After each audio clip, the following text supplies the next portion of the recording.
এই সম্পর্কটার মধ্যে যেন কোনো ফারাক না থাকে, একদম পবিত্র সম্পর্ক।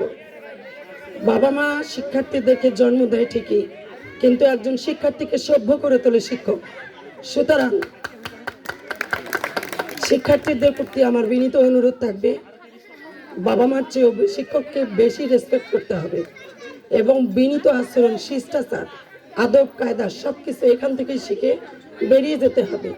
আমরা চাই, আমি অভিভাবক হিসেবে আমিও চাই আমার ছেলে একদিন এরকম করে এই স্যারদের মতো বিসিএস ক্যাডার হয়ে এই কলেজেই আসুক। এটা আমার আকাঙ্ক্ষা।